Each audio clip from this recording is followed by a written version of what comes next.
පරිජින්න මිදං රූපං රෝග නිඩ්ඩං පභංගුරං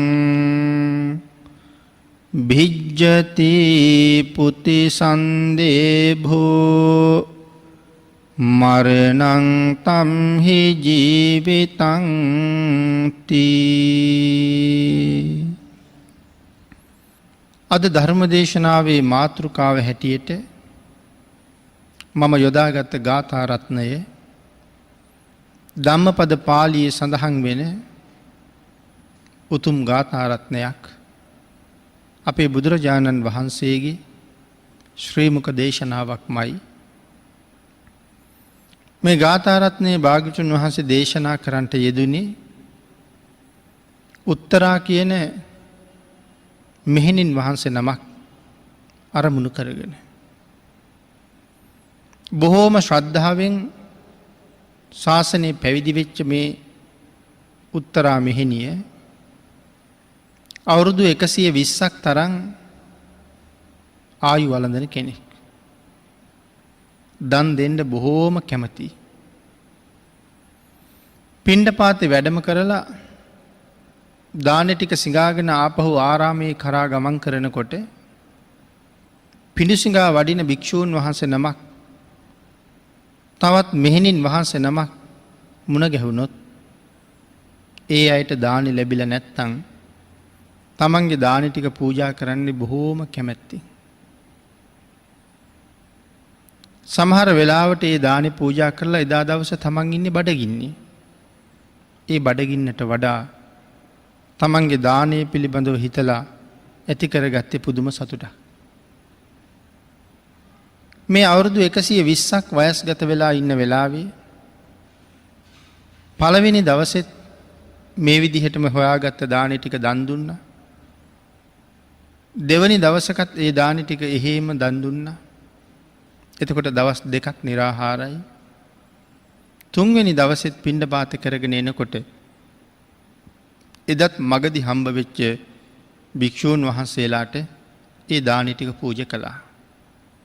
වයස අවුරුදු 120යි. දැන් දවස් 3ක් එක දිගටම निराහාරයි. හතරවෙනි දවසේ පිණ්ඩපාතයට වැඩම කරන්න තමන්ගේ සෙනසුනෙන් එළියට බැස්සා.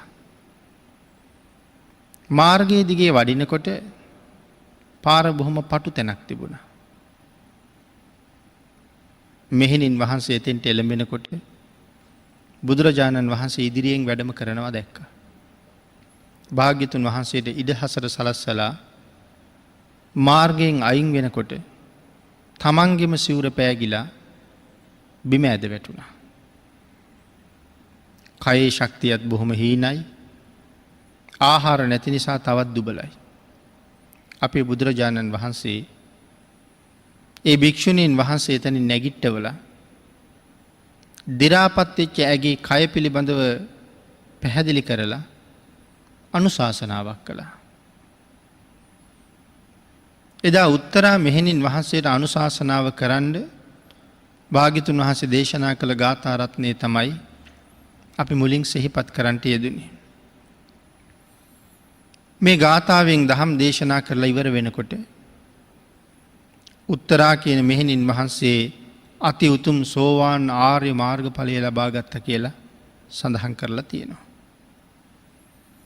පරිජින්න මිදං රූපං රෝග නිඩ්ඩං පභංගුරං භිජ්ජති පුති සන්දේභෝ මරණං තම්හි ජීවිතං.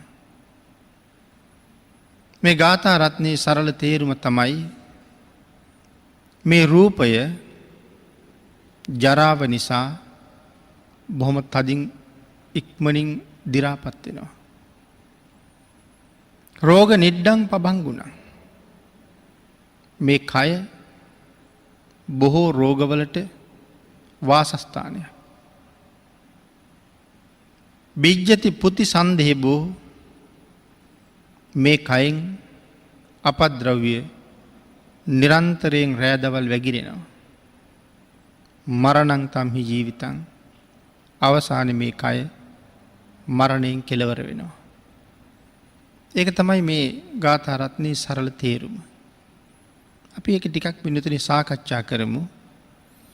පරිජින්න මිදං රූපං මේ කාරණාව සඳහන් කරනවා මුළුමනින්ම යමක් දි รา යයි නම්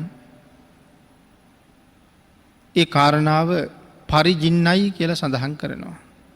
මේ මෙහෙණියගේ සිරුර තදින් දි รา ගොස් තිබුණ බැවින් මෙසේ වදාලා කියලා සිහිපත් කරනවා.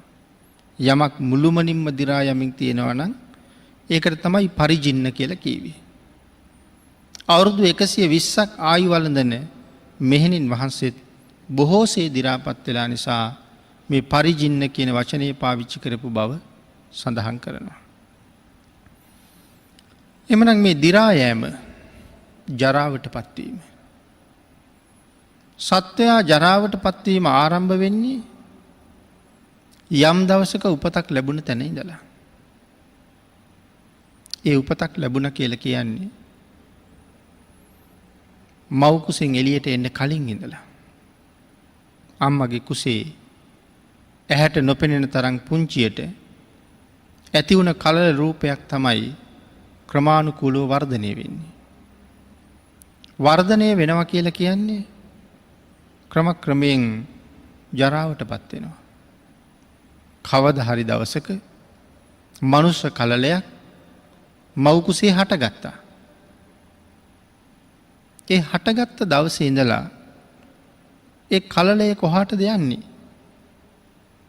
අවසානය හොයාගෙන. පිනතුනේ අපි ඔය පත්තු කරන සුවඳ කූරු බහලා තියෙන අසුරණයෙන් එළියට අරගෙන දැල්වපු ගිනි කූරට හරි දැල් වෙන පහනට හරි ලං කරලා සුවඳ කූර දැල්වපු තැන ඉඳලා මේක දැල්වෙවි කොහාටද යන්නේ? සුවඳ කූරේ අවසානයේ දක්වා. එහෙනම් දැල්විච්ච තැන ඉඳලා අවසානයේ දක්වා ගමන් කරනවා. පහන ඒකත් දැල්වපු තැන ඉඳලා යන්නේ නිමෙන තැන හොයාගෙන. ගහක ගෙඩි හැදෙනවා. ඉස්සරලාම අතු අග්ගිස්සේ බොහොම චූටි මලක් පිපෙනවා. ඒක අපිට පේන්නේ නැති විදිහට පටන් ගන්නවා. ටික ටික මෝර එනකොට ඒ මල චූටි කාලෙත් වැටෙනවා. ටිකක් මෝරලත් වැටෙනවා. පිපෙන්න ඕන්න මෙන්න කියලාත් වැටෙනවා. පිපිලත් වැටෙනවා. ගහක ගෙඩියක් හැදෙනකොට ඒ ගෙඩිය හැදෙන්න යන්තම් මල් කැකුල පටන් ගත්ත තැන ඉඳලා මල පිපිලා ගැටයක් හැදිලා ඒක ටික ටික මෝරලා අවසානයේ ඉදිලා බිමට වැටෙනකම්ම දැන් මේ මල ගමන් කරන්නේ මේ ගෙඩිය උපද්දවීමේ කාර්යය අවසානයේ දක්වා. අම්මගේ කුසේ ඉස්සරලම පහළ වුණ කලලය ක්‍රමක්‍රමයෙන් වැඩි මේ යන්නේ ඒ කලලේ අවසානයේ දක්වා. අපි හැමෝම එහෙම පටන් ගත්ත අය දැන් මව් කුසෙන් එළියට ඇවිල්ලා සෑහෙන කල්. නමුත් මේ කොහාටද යන්නේ? මට හම්බෙච්ච මේ ජීවිතේ අවසානයේ හම්බ වෙනකන් මම යනවා. එතකොට ඒ යන ගමනේ එකම විදිහට යනව නෙමෙයි අපි. ක්‍රමක්‍රමයෙන් වෙනස් වීම වලට භාජනය වෙනවා. අපිත් බඩ ගාපු කාලයක්, දන ගාපු කාලයක්, වැටි ඇවිදපු කාලයක්, ඉස්කෝලේ ගියපු කාලයක්, විශ්වවිද්‍යාලවල හිටපු කාලයක්, ආවාහ විවාහ වෙච්ච කාලයක්, මේ වාගේ ජීවිතේ ඒ අවදීන් පහු කරගෙන අද මෙතෙන්ට ඇවිල්ලා. හැබැයි දැන් දන ගාපු කෙනා නැහැ, වැටි ඇවිදපු කෙනා නැහැ, පළමු ශ්‍රේණියට බාර දුන්න කෙනා නැහැ, විවාහ වෙච්ච දවසේ හිටපු කෙනත් නැහැ. දැන් ඊට වඩා හුඟක් වෙනස් වෙච්ච පුද්ගලයෙක් තමයි දැන් ඉන්නේ. මොකක්ද එතකොට මේ වෙලා තියෙන්නේ? මේකට තමයි ජරාවට පත් වෙනවා කියලා කියන්නේ. මේ සියලුම රූපය ඇතුළු සියල්ලම ඒත් එක්ක ශරීරයේ බාහිර අභ්‍යන්තර සියලුම ඉන්ද්‍රියන් ඒත් එක්ක වෙනස් වීමකට භාජනය වුණා. පරිජින්න මිදං රූපං. මේ රූපය දි รา යන ස්වභාවයෙන් යුක්තයි. මේ කය දි รา යන ස්වභාවයෙන් ජරාවට පත් වෙන ස්වභාවයෙන් යුක්තයි. රෝග නිඩ්ඩං පබංගුරං.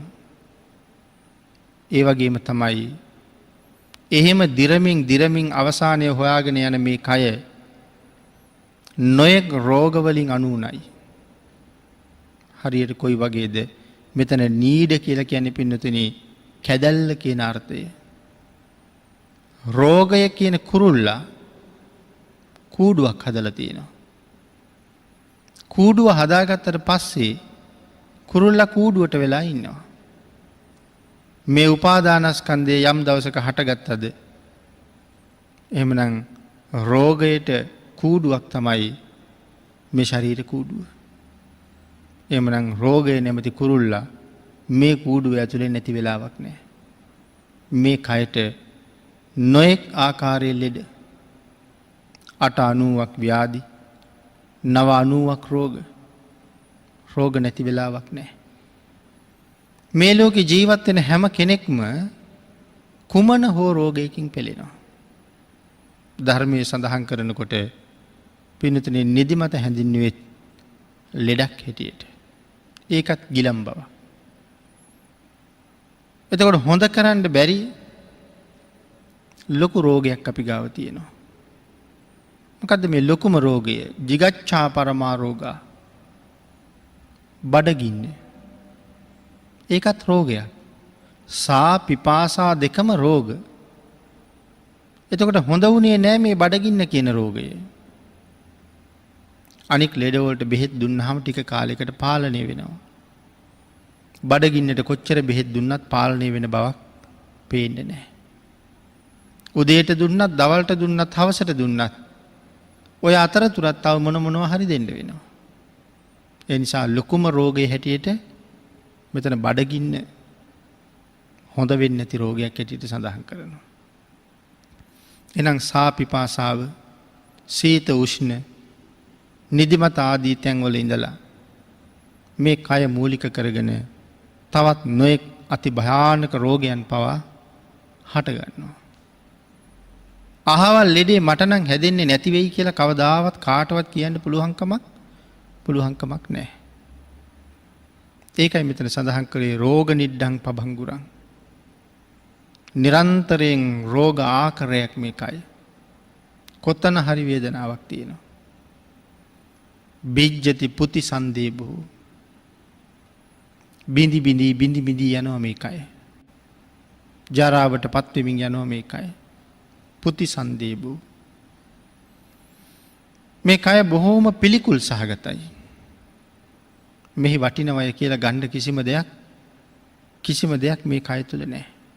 ඊටාම පිළිකුල් සහගතයි. කොහොමද මේ කය හැදිලා තියෙන්නේ?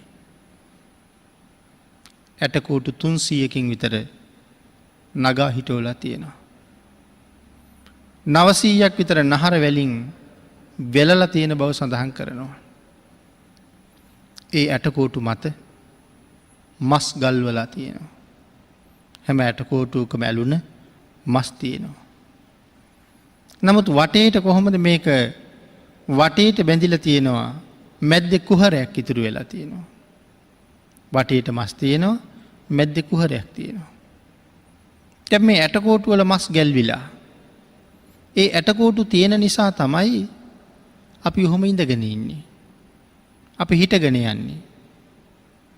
ඇටකෝටු නැතුව මේක නිකන් මස් ගොඩක් විතරක් වුණා නම් කොයි විදිහට තියෙයිද කියන කාරණාව අපි හිතලා බලන්න ඕනේ. අර නිකන් උරේකට වතුර පුරවලා බිම තිබ්බහම එහාට මෙහාට සැලි තියෙනවා වගේ නිකන් ඇට නැති මස් ගොඩ අපිත් එහෙම තියෙයි. එහෙම වුණා නම් මේ වාගේ බෙල්ලක් පීටලා තියෙන මූණක් ඒ මොකවත් මේ විදිහට පේන එකක් නැහැ. අර සමහර සත්තුන්ගේ මේ වාගේ ඔළුවක් බෙල්ලක් නැතුව නිකන් ඇඟටම ඇලිච්ච ඇස් දෙකක් නහයක් කටක් ඔහේ තියෙනවා. අපිත් එහෙම වෙන්න තිබුණා ඇටකෝටු නොතිබුණා නම්. එහෙමනම් මේ ඇටකෝටු තියෙන නිසා නගා හිටවලා තියෙනවා. ඒ වගේ මස් අලවලා තියෙනවා. හැබැයි දැන් අපිට ඔහොම පාරට බැස්සොත් එහෙම ආපහු එන්න වෙන එකක් නැහැ.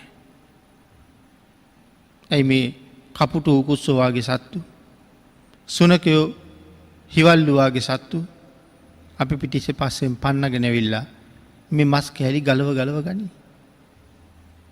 ආන් එහෙම නැතුව ආරක්ෂාවක් උදෙසා මේ මස් ගල්වලා තියෙන කය හම නැමති ඇඳුමෙන් වහලා තියෙනවා. හමකින් වහලා තියෙන නිසා කාගෙන්වත් එහෙමකට කරදර වෙන්නේ නැහැ. නමුත් මැද්දේ තියෙනවා ලොකු සිදුරක්. ආන්ගේ සිදුරට තව බොහෝ දේවල් පුරවලා තියෙනවා. බඩවැල් තියෙනවා. ආමාශය තියෙනවා. අක්මාවල්, ගර්භාෂය, හෘද වස්තු, පෙනහැලි මේ වගේ නොයෙක් දේවල් මේ කුහරේ පුරවලා තියෙනවා. මේ අභ්‍යන්තරයේ කොයි තරම්නම් පිළිකුල් සහගතද? පිටපැත්තෙන් සුදුයි, තව කෙනෙක් රතුයි, තව කෙනෙක් තලෙලලුයි, තව කෙනෙක් කළුයි, එක එක පාට, එක එක හැඩයට. ඒ පුද්ගලයාගේ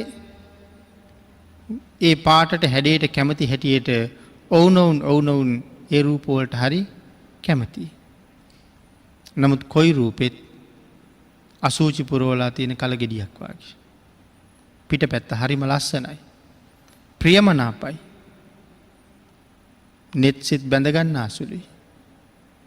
ආන් ඒක නිසා සමහර අය තවත් රූපයක් නිසා මිනි මරා ගන්නවා.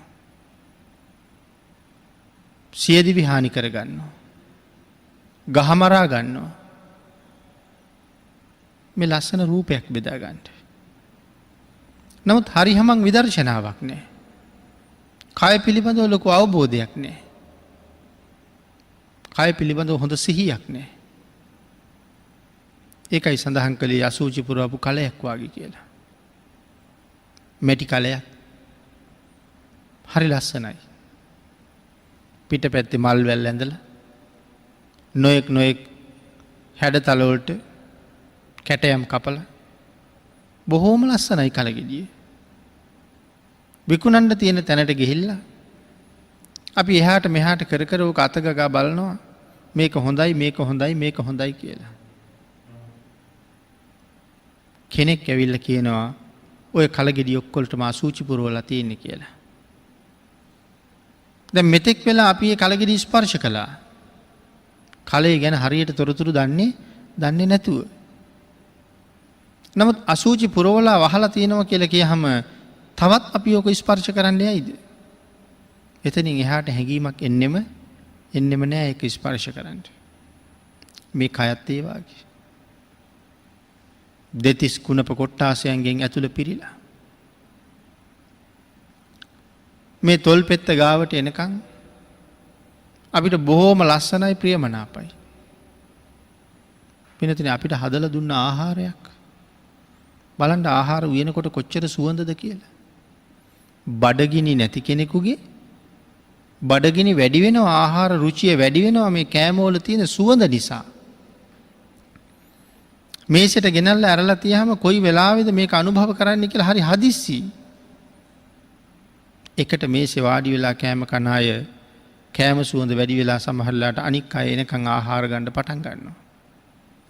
ඒ තරම් මේක පිරිසිදුයි. ඒ තරම් මේක සුවඳයි. සමහර කෑම පිඟන් සරසලා තියෙන හැටි. සමහර බීම වීදුරු සරසලා තියෙන හැටි. හරි පිළිවෙලයි. දැක්කහම ලස්සනට තියාගන්න හිතෙන තරම්.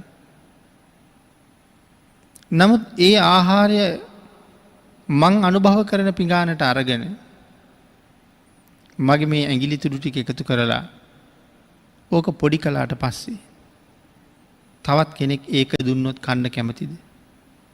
ඒක කැමති නෑ. ඊළඟට මං කටේ තියාගත්ත එක දෙතුන් පාරක් හපලා පිරිසක් එකතු වෙලා කෑම කන මේසෙ උඩ ආපහු දැම්මොත් අනික් අය එතන කෑම කන්න කැමති වෙයිද? දැන් බලන්නකෝ අච්චර මේසෙ උඩ සුවඳ හමහමා තිබිච්ච කෑම එක මං අතගාපු පමණින් යම් ප්‍රමාණයකට පිළිකුල් වුණා. සමහර කෙනෙක් යමක් අතදාලා ගන්නකොටත් අපි කියනවනේ මේ අනික් අයත් කන් ඔය ආහාරයට ගන්න ඕනේ ඔහොම කරන්න එපා කියලා. ඒ කියන්නේ ඔහු අත දානවටත් පිළිකුල්. දැන් ඒතර අච්චර හොඳට තිබිච්ච ආහාරයේ කටට අරන් එතන දැම්මහම ඊට වඩා පිළිකුල්. මේක හොඳට හපලා කෙලත් එක්ක මිශ්‍ර කරාම ඒක ඊටත් වඩා පිළිකුල්. එහෙම මිශ්‍ර වෙච්ච මේ ආහාරය ආහාර මාර්ගයේ දිගේ ආමාශය දක්වා ගමන් කරනවා. හැබැයි ඒ ආහාර එළියට ගන්න පුළුවන් වුණොත් අරට වඩා බොහෝ සෙයින් පිළිකුල් සහගතයි. ආමාශය තුල සෑහෙන වෙලාවක් පැසවන ආහාරය පෙන නැගී පැහිලා ජීර්ණය වෙලා අන්ත්‍ර දිගේ ගමන් කරලා මහාන්තරයේ අග කෙරවලේ අඟල් 10ක විතර ප්‍රමාණය නතර වෙනවා. ඒ කයෙන් ඉවත් කරන්නයි ලෑස්තිය. ඉවතලන ආහාර තමයි මහාන්තරයේ අග ඉතුරු වෙලා තියෙන්නේ. එතකොට අභ්‍යන්තරයේ කොච්චර පිළිකුල්ද? අන්තිමට ගිහිල්ලා නතර වෙච්ච තැන කොයිතරම් අපිරිසිදුද? එතන තියෙන දේවල් අපි මල පහ හැටියට බැහැර කරලා දානවා. එහෙමනම් සමහරලාට මෙතෙන්ට මල පහ එකතු වෙලා පැය 24ක් විතර තියෙනවා. පැය 8ක් 10ක් තියෙනවා. මේවා ටිකත් ඔක්කොම එකතු කරගෙන අපි බොහෝම හොඳට ඇඳලා පැලඳලා නාලා අපි ගමන් බිමන් බහිනවා. හරියට නිකන් ඇවිදින වැසිකිළියක් වගේ. ඇතුලේ තියෙන නිසා හොඳයි. බාහිරට ආවම හරි දුර්ගන්ධයි. එතන එකතු වෙලා තියෙන තැන එහෙමනම් හැබැවින්ම වැසිකිලි වලක් වගේ. එතකොට වැසිකිලි වලවල් කී කාලෙකින් මේවා හොදලා නැති දේවල්ද? මේ ටික බැහැර කරන පිටින් හදාගත්ත වැසිකිලිය අපි නිතර නොයෙක් බෙහෙත් වර්ග දාලා හොදනවා. හැබැයි මේක එහෙම හොදලා නැහැ. අවුරුදු 10කින් 15කින් 20කින් 50කින් 60කින් මේ වැසිකිලි වල සුද්ධ කරලා නැහැ. ඒක සුද්ධ වෙන්නෙත් නැහැ කවදාවත්. එතකොට අවුරුදු 50ක් 60ක් 15ක් 20ක් 30ක් 40ක් පිරිසිදු නොකරපු මෙතන කොයි තරම්නම් අපිරිසිදු වෙන්නේ ඇද්ද? නමුත් එවන් කුණු කන්දල් දරාගෙන මේ හම්පොත්තෙන් වැහිලා තියෙන නිසා හැම වෙලාවෙම අපි මේක සුබයි කියලා දකිනවා. ආන් එහෙම දැකපු නිසා අපි කොයි තරම් අකුසල් රැස් කළාද? ජීවිතේ විදර්ශනා කරලා බලන්න බැරි වුණා. ජීවිතේ විනිවිද ගන්න බැරි වුණා. ඒ නිසා මේ කය හින්දා කරගත් අකුසල් වල සීමාවක් නැහැ. වැරදි කාමසේවනයේ කියන තුන්වෙනි ශික්ෂාපදේ. මේ කරුණ ටික හරියටම අවබෝධ කරගෙන තිබුණා නම් ওই ශික්ෂාපදේ කොයි තරම් රැකෙනවද?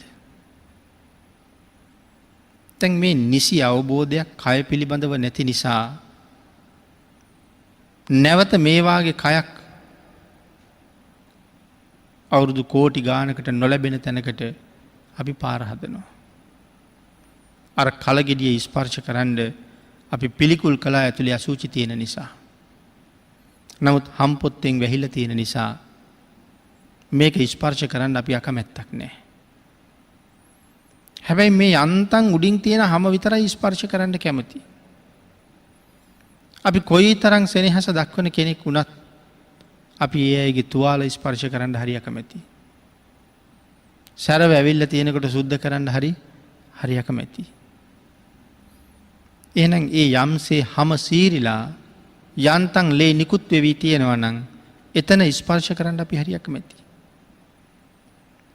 හරියටම විදර්ශනාවක් නැති නිසා මේ පිළිබඳව මනා වූ ප්‍රඥාවක් වඩලා නැති නිසා මේ කයේ හැම තැනටම හැම දෙයකටම කැමතියි කියලා හිතෙනවා. ඇස් වලටත් හරි කැමතියි. ඒ හින්දා ඇස් ගැන බොහෝ දේවල් කියනවා. කෙස් වලටත් හරි කැමතියි. ඒ නිසා කෙස් ගැනත් බොහෝ කවි ලීවා. බොහෝ අදහස් ඉදිරිපත් කළා. දත් වලටත් හරි කැමතියි. පාටටත් හරි කැමතියි. හැබැයි එහෙම කැමති කියපු අය ඔය බොහෝම ප්‍රිය කරපු කෙස් ගහක් ආහාර පිඟානි තියෙනවා දැක්කොත් හුඟක් පිළිකුල් කරනවා. එතකොට එතනම මේ වෙනස ගැලවිච්ච දතක් කාට හරි දුන්නොත් මං වෙනුවෙන් මේක තියාගන්න කියලා කවදාවත් බාර ගනීද? හං කෑල්ලක් දුන්නොත්, මස් කෑල්ලක් දුන්නොත්, සෙම ටිකක් දුන්නොත්, කෙල ටිකක් දුන්නොත්, ලේ ටිකක්, සැරව ටිකක් තුවාලේ සුද්ධ කරනකොට ගලවලා දාපු බැඳිච්ච පරණ හං කෑල්ල දුන්නොත් ඒකකටවත් කැමති නෑ. නමුත් සමස්තය දිහා බලහම මං කොච්චර ප්‍රියයිද කියන කාරණාව කියන්නේ ලෝකෙ කොයි තරම් වචන නිර්මාණය වුණාද? විදර්ශනා ඥානයකින් බැලුවොත් මේ කයට කොයි තරම් පිළිකුල් සහගත බවක් තියෙනවද? ආන් ඒක හරියටම අවබෝධ කරගත්ත පුද්ගලයා මේ තුන්වෙනි ශික්ෂාපදයේ වාගේ ශික්ෂාපද මනාව ආරක්ෂා කරගන්නවා. හුඟක් අය අකුසලයෙන් ගොඩාක් ඈත් වෙනවා. පන්සිල් ගැන අපිට දේශනා කරනකොට මේ තුන්වෙනි ශික්ෂාපදයට භාග්‍යවතුන් වහන්සේ දේශනා කොට වදාලා එක මහා අකුසල් ගොඩක් රැස් වෙන ක්‍රියාවක් වෙන නිසා. හැබැයි ඉතින් ඒ ශික්ෂාපදයේ උල්ලංඝනය වීමෙන් විතරක්ම නෙමෙයි අපිට අකුසල් සිද්ධ වෙන්නේ. නීත්‍යානුකූල විවාහ ජීවිතයක් ගත කරනවා. ඒ අයට එතකොට අකුසල් සිද්ධ වෙන්නේ නැද්ද කායික සම්බන්ධතාවයක් තුල? ඒත් සිද්ධ වෙනවා. ඒ මොකක් නිසාද? ඒ පින්නතුනේ එහෙම නීත්‍යානුකූල වුණාට රාග ద్వේෂ මෝහ කියලා කාරණාවක් ලෝකේ තියෙනවා. රාගයක් නිසයි දෙන්නේ කායිකව එකතු වෙන්නේ. එහෙනම් අපේ විවාහයේ නීත්‍යානුකූල වුණාට මෙතන ආපහු රාගයක් තියෙනවා. අරතරම් බරපතල වෙලා පන්සිල් උල්ලංඝනය වෙලා කර්මපතයක් සම්පූර්ණ වෙලා නැති වුණාට එතනත් අකුසලයක් තියෙනවා. නමුත් භාග්‍යවතුන් වහන්සේ මධ්‍යම ප්‍රතිපදාවක් දේශනා කරනකොට ඒ කරුණු එහෙම පැහැදිලි කරලා තිබුණට ඉස්මතු කරලා මිනිසුන්ට තහනම් කරලා දේශනා කරලා නැහැ. ඒකේ භයානක වෙන තැන තමයි වැරදිකාම සේවනය කියලා තුන්වෙනි ශික්ෂාපදයක් පනවලා තියෙන්නේ. නමුත් අර ක්‍රියාවන්ගෙනුත් යම් ප්‍රමාණයක අකුසල් සිද්ධ වෙනවා. ඒ නිසා බ්‍රහ්මචාරී කෙනා ඒ හැමතෙම වඩා හරි උතුම් හැටියට සැලකුවා. ආදි බ්‍රහ්මචාරියක පංචශීලය සමහර අය ආවාහ විවාහ වෙලා ගිහි ජීවිත ගත කළා. නමුත් සමහර වෙලාවට සතියක් බ්‍රහ්මචාරී ජීවිතයක් ගත කළා. ඒ කාලේ පන්සිල් ගන්නකොට කාමීසු මිච්ඡාචාරා නොකිය අබ්‍රහ්මචර්යා කියලා පන්සිල් ගත්තා. එතකොට ඒක ආදි බ්‍රහ්මචාරියක පංචශීලය. සතියක් බ්‍රහ්මචාරීව හිටියා. ඒකෙන් රැස් වෙනවා විශාල කුසලස්කන්ධයක්. නැවත ඔහු ගිහි ජීවිතෙත් ඒ විදිහටම පවත්වනවා. ආය හැකි වෙලාවක ආයසරයක් බ්‍රහ්මචාරී වෙනවා. එහෙම බොහොම සිල් ආරක්ෂා කරගන්න අවස්ථාවල් ඒ ජීවිත තුල පවා ඉතුරු වෙලා තියෙනවා. එහෙමනම් නමුත් පින්නතුනි සමස්තය අපි සඳහන් කරමින් හිටියේ මේ කය මුල් කරගෙන පිළිකුල් බව ගැන හිතන්නේ නැතුව අපි හුඟක් අකුසල් රැස් කරගන්න අවස්ථාවලුත් තියෙනවා කියලා. ඒ කය මුල් කරගෙන අපි මේ පන්සිල් උල්ලංඝනය කිරීමේ කාර්යයත් යෙදලා ඉන්නවා. තුන්වෙනි ශික්ෂාපදේ විතරක් නෙමෙයි මේ ඊටාම පිළිකුල් සහගත කය අරගෙන ගිහිල්ලා බොහෝ තැන්වල බොහෝ අකුසල් වලට යොමු කරවලා යොදවලා තියෙනවා. නමුත් මේක ඊටාම අස්තීර වූ කයක්. දෙතිස් මහා කුණප කොට්ටාසයන්ගෙන් පිරීලා. නමුත් හරිම අස්තීරයි. ඕනෑම තැනක විනාශ වෙලා යන්න පුළුවන්. ප්‍රාණී නිරුද්ධ වෙන්න පුළුවන්. මහ තෙරවරු සඳහන් කළා පිට්ටනියක් මැද්දේ කිසිම ආවරණයක් නැතුව දල්වලා තියෙන පහනක් වගේ ජීවිතය කියලා. කිසිම ආවරණයක් නැහැ. පිට්ටනියක් මැද්දේ තියෙන මේ පහන කොහෙන් හමන හුළඟින් කොයි වෙලාවෙ නිමෙන්න බැද්ද? තනපතක් අග තියෙන පිනි බිඳුවක් වාගේ. තනපතේ අග්ගිස්සට එකතු වෙන පිනි බිඳුව කොයි වෙලාවෙ නම් බිම වැටෙන්න බැරිද? ආයුෂ්ණ විඥාන කියන ධර්මතාවයන් තුන් දෙනා පදනම් කරගෙන පවතින මේ කය ওই තුන් දෙනාගෙන් එක්කෙනෙක් ඕනෑම මොහොතක වෙනස් වෙන්න පුළුවන්. හැබැයි එක්කෙනෙක් හරි වෙනස් වුණා කියලා කියන්නේ අපිට මරණය උරුම වෙන්නයි ඊළඟට ඒක හේතු වෙන්නේ. ආයුෂයයි උෂ්ණයයි විඥානයයි යම් මොහොතක මේ කයෙන් පහව ගියා නම් එදාට පුද්ගලයා මැරුණා කියලා අපි කියනවා. මේ කය පිළිබඳව ඊටාම විදර්ශනාත්මකව බලාපු උතුමෝ මේ කයේ තියෙන පිළිකුල් බව මනාව අවබෝධ කරගෙන ඒක ප්‍රතික්ෂේප කළා. ඒ කයම පිළිකුල් කළා. අපේ බුදුරජාණන් වහන්සේටත් විවාහ යෝජනාවක් අරගෙන ආව එක බමුණෙක්. මාගන්ධිය බමුණා.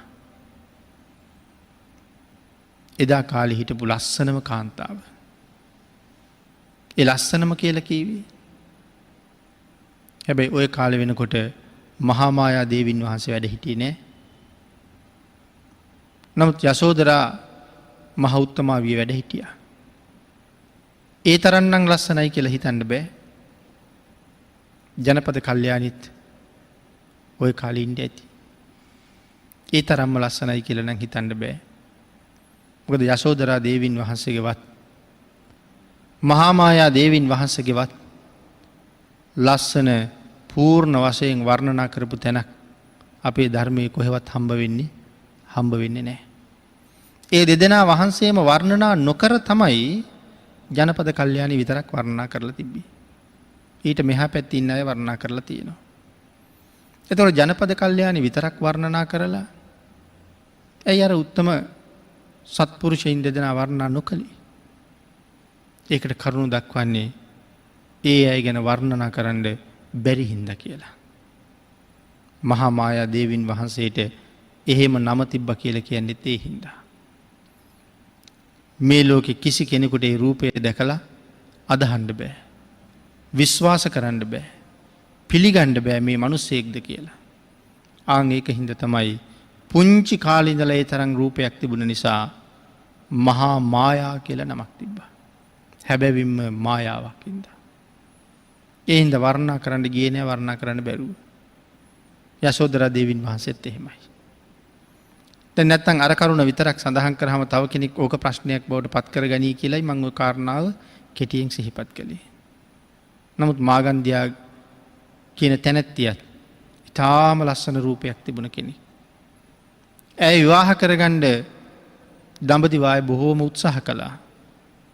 නමුත් ඇගේරුවට ගැලපෙන තරුණයෙක් හමු නොවුන නිසා ඇය තාමත් අවිවාහකයි. මාගන්ධියාගේ අම්මටයි තාත්තටයි මේ සංසාරේ මගඵල ලබන්න පින් තියෙන බව දැනගත් අපේ බුදුරජාණන් වහන්සේ ඔවුන්ට පිහිට වෙන්න කල්පනා කළා. ඒ වෙනුවෙන් ඒ ගෙදර වැඩම කළා. ගිනි දෙවියන් පුදමින් හිටපු බමුණා බුදුරජාණන් වහන්සේ දැක්ක ගමන් හිතුවේ දුවට ගැලපෙන සුදුසු මනාලය ආද ගෙදරටම ඇවිල්ලා කියලා. ඒ තරම්ම ලස්සනයි, දුවට වඩා හිතාගන්න බැරි තරම් ලස්සනයි. දැන් දුව සරසගෙන අරගෙන ආවා. ඇවිල්ලා යෝජනා කළා. භාග්‍යතුන් වහන්සේ සඳහන් කළේ ඔබේ දුව අතින් තබා පයින්වත් ස්පර්ශ කරන්න මං කැමති නෑ. ඇය හරියට අසූචි පුරවපු කලගෙඩියක් වගේ. ඒ කාරණාවට තමයි මාගන්ධියා භාග්‍යතුන් වහන්සේට වෛර බැන්දේ. දඹදිවම මවිතයට පත් කළ මගේ රූපය මේ ශ්‍රමණයා කොහොමද මෙච්චර පිළිකුල් කරන්නේ? ඇය බොහෝ අකුසල් කරගත්තා. ඒ වුණාට අම්මයි තාත්තයි සංසාරෙන් එතර යන්න පාර හදාගත්තා. තව කෙනෙක් ප්‍රශ්නයක් නගන්න පුළුවන්. මාගන්ධියා මේ සිද්ධිය නිසා නිරේට යන්න පාර හදාගන්න බව බුදුරජාණන් වහන්සේ දන්නේ නැතුව දේ ගෙදරට වැඩි. මාගන්ධිය ගැන අනුකම්පාවක් බුදුරජාණන් වහන්සේට තිබුණේ නැද්ද කියලා. මාගන්ධිය කොහොමත් මේ ජීවිතයේ සසරින් මිදෙන්නේ නැති බව, මේ රූපයෙන් මත් වෙලා ඉන්න බව භාග්‍යතුන් වහන්සේ දන්නවා. නමුත් ඇය රූපයෙන් මත් වෙලා මේ භවයෙන් සසරින් මිදෙන්නේ නැති නෑ කියලා සංසාරයෙන් ඈතර යන්න පෙරපින් කරපු ඇගේ අම්මට තාත්තටත් තවත් මේ සංසාරේ ඇවිදින්න භාග්‍යතුන් වහන්සේ ඉඩ තියන්නේ. ඒකයි මහා කරුණාව. ඒ කරුණාව සාමාන්‍ය කෙනෙකුට තේරෙන්නේ නැහැ. සසර බය හඳුනාගත්ත කෙනෙක් තමයි ඒක දැනගන්නේ. ඒ නිසා මාගන්දියා වගේ පෞකාර දුවක් හින්දා සසරින් එතර යන්න පුළුවන් ආර්ය මාර්ගයට එන්න පුළුවන් අම්මා තාත්තට තවත් සසර ඇවිදින්න ඉඩ නොතියා ඔවුන් හොයාගෙන වැඩම කරන එක භාග්‍යතුන් වහන්සේගේ සිරිතයි. එහෙම ගිහිල්ලා ඒ අය සංසාරයෙන් එතර කෙරෙව්වා. සමහර අය එතර කරවන්න වැඩියහම තමන් වහන්සේට හුඟක් දොස්පස් අහන්න සිද්ධ වුණා. එහෙම දොස්පස් අහගෙන නමුත් සසර බය උන්වහන්සේ තරම් දන්න කෙනෙක් නැති නිසා ඔවුන් මුදවන්නම භාග්‍යතුන් වහන්සේ රැ එළි වෙනකන් දුක් විඳපු අවස්ථා තියෙනවා. යදුන් ගණන් පයින් වැඩපු අවස්ථා තියෙනවා. තුන් ලෝකයටම අධිපති බුදුරජාණන් වහන්සේ. නමුත් පින්නතුනි සාමාන්‍ය ආයතනයක ප්‍රධානියෙක්වත් තමන් යටතේ සේවය කරන සේවකෙක් හොයාගෙන වුණුන්ගේ ගෙවල් වලට නොයන කාලෙක කෝටි ලක්ෂයක් සක්වලේ මහරජුරු තමන් ළඟ ශ්‍රාවක භාවය ලබන්න ඉන්න අහිංසකයෝ හොයාගෙන වැඩම කළේ. ඒ නිසා ඒ කරුණාවට මහා කරුණාව කියලා කිව්වේ. ආන් ඒ නිසායි මාගන්දියගේ ගෙදරත් වැඩියේ අම්මයි තාත්තයි බේරගන්න. ධර්ම දේශනාවට වෙන් වෙලා තියෙන කාලයත් ඉවර වෙලා තියෙන නිසා අපි මේ ගාථා රත්නය ඇසුරු කරගෙන මේ ධර්ම කාරණාව බොහොම කෙටියෙන් සාකච්ඡා කළා. මේ කරුණු ජීවිතයට එකතු කරගෙන යටත් පිරිසින් පන්සිල් උල්ලංඝනය වෙලා අකුසලයක් සිද්ධ කරගන්න යන්නේන මොහොතක හරි මේ කාරණාව සිහිපත් කරලා එතනින් හරි ජීවිතය ආරක්ෂා කරගන්න පුළුවන් නම් සංසාරය ආරක්ෂා කරගන්න පුළුවන් නම් ඒක මහ ලොකු ලාභයක්. කයේ සැබෑ ස්වභාවය දකින්න පුළුවන් නම් පිළිකුල වඩන්න සූදානම් වෙන කෙනෙකුට ඒ කාරණාව හරි වටිනවා. එහෙනම් මේ කය පිළිබඳව මනා ප්‍රඥාවක් ඇති කරගෙන තමන්ගේ ජීවිතේ නමුත් ඒ පිළිකුල් සහිත කය උපයෝගී කරගෙනම සංසාරයෙන් එතරට යන්න පාර හදාගෙන නැවත නැවත පිළිකුල් කයක් පෝෂණය කරන්න පාර හදන්න නැතුව ඒ කයින් මිදෙන්න මඟ හදාගන්නත් මේ කයම පාවිච්චි කරන්න වෙනවා. ඒකට අපි ගාව ප්‍රඥාව අවශ්‍ය වෙනවා. මේ කරුණු භාග්‍යතුන් වහන්සේ බොහොම අපූර්වට ගලපලා දේශනා කරලා එදා ධර්ම දේශනාව ඉවර කරනකොට 120 වයස් ඇති උත්තරා මෙහෙණින් වහන්සේ සෝවාන් වුණා. සතර අපාය උපද්දවන්න තිබිච්ච අතීත කර්ම ඔක්කොම සුණු විසුණු කරලම දැම්මා. අනාගතේ නිරය උපද්දවන්න රැස් වෙන්න තියෙන අකුසල් සම්පූර්ණයෙන්ම ඝාතනය කරලා දැම්මා. ඒ ක්ලේශයන් ඝාතනය කරලා තියෙන්නේ නිරය උපදින්න අකුසල ආය උපදින්නේ නැහැ. එවන් උතුම් තැනක ඇය පිහිටවලා ඇගේ සසර ගමන සුවපත් කරවලා භාග්‍යතුන් වහන්සේ වැඩම කළා.